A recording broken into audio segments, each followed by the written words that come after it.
Result आपके साधना सामने है। भारती भी जुड़ गई हैं, राष्ट्रीय प्रवक्ता है कांग्रेस की। साधना, राजीव कह रहे हैं अब तो एग्जिट पोल की जरूरत नहीं, वो लोगों के जो बयान आ रहे हैं, अभी मैसूरू में कुछ लोग मिले, वो बीजेपी के पुरजोर समर्थक के रूप में साफ दिखे, वो कह रहे हैं आ गया, ये तो एग्जिट पोल आ गया, नतीजा आ गया है।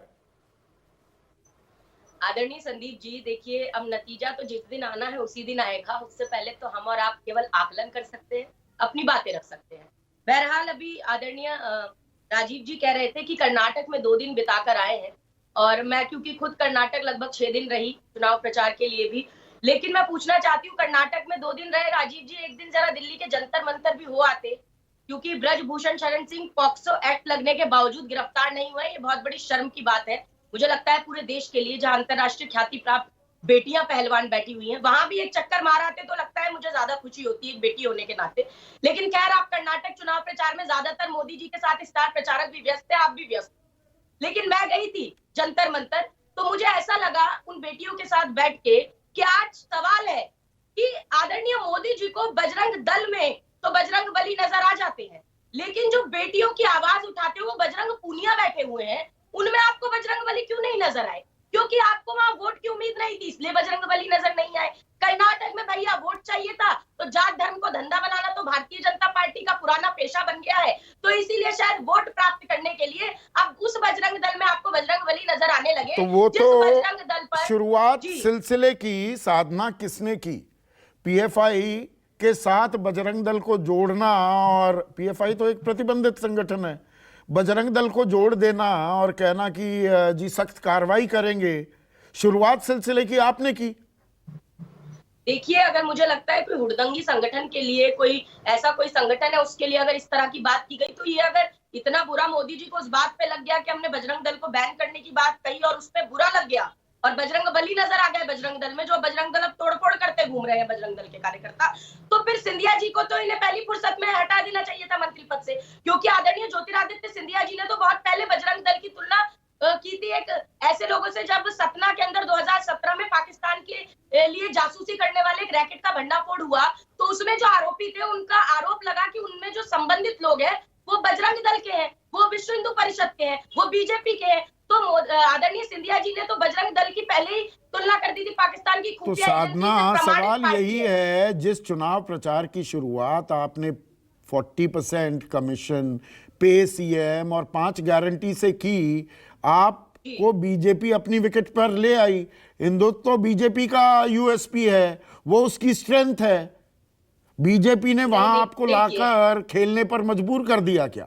और ये चुनाव में डिसाइडिंग फैक्टर हो सकता है क्या 13 तारीख को जब नतीजे आएंगे? नहीं, देखिए, जनता बहुत समझदार है देश की, और कर्नाटक की जनता बेहद समझदार है।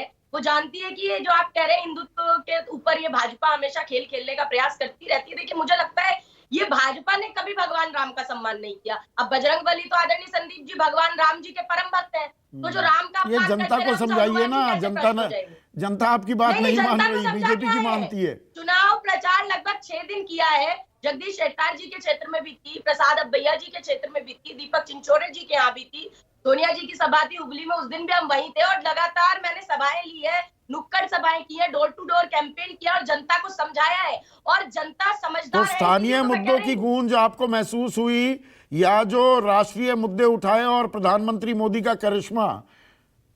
19 रैलियां और 6 रोड शो।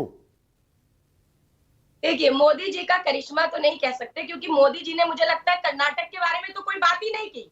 राजीव जेटली जी खुद ही बता दें, मोदी जी तो लिस्ट बनाकर लेके गए थे, उनके पीएमओ ने लिस्ट बनाई थी, पीएमओ जो कार्यालय है पूरा, वो इस लिस्ट में व्यस्त थे कि उन्हें कितनी गालियां दी गई, ये लिस्ट बनाकर ले गए थे। वो इधर उधर की बात करने गए थे। अरे आप बजरंग बली का, तो यही तो बीजेपी कह रही है, जब प्रधानमंत्री के लिए आप अपशब्द इस्तेमाल करते हैं, कमल और खिलता है। देखिए, हमने तो पीएम मोदी जी के लिए अपशब्द किया, पीएम मोदी जी तो खुद एक माननीय महिला सांसद को सुपर्णखा कह चुके, उसके लिए माफी नहीं मांगते, बलात्कारी कुलदीप सेंगर के लिए माफी नहीं मांगते, ब्रजभूषण शरण सिंह पर राजीव जेटली जी आज एक आध शब्द बोलकर जाए तो हम खड़े हैं, हम सुन लेंगे, और मुझे लगता है, मुझे खुशी होगी अगर राजीव जेटली रिस्पॉन्ड करेंगे। 2 दिन कर्नाटक में बिता दिए, एक दिन जंतर मंतर भी हो आते। अब सुनिए ना, बाकी भी लोग हैं, छोटा सा रिप्लाई चाहूंगा। जंतर मंतर साधना भारती जी मुझसे ज्यादा करीबी नहीं हो सकता। जंतर मंतर पर बैठे लोग मेरे प्रदेश के हैं, मेरे हरियाणा के हैं, हमें उनसे लगाव है। और हमारे गृह मंत्री अनिल विज जी ने उनके पक्ष में बकायदा स्टेटमेंट दी है कि हम उनके साथ खड़े हैं, उनके साथ न्याय होना चाहिए। और छोड़िए उन बातों को, नहीं नहीं, छोड़े कैसे? वो तो एक मंत्री बोले, अनिल विज, मनोहर लाल खट्टर बोले, आप बोले, या राजनीतिक नफा नुकसान का आकलन करने पर मजबूर होना पड़ा हरियाणा में? नहीं, मैं आपको बाकी तो कोई नहीं गया ना।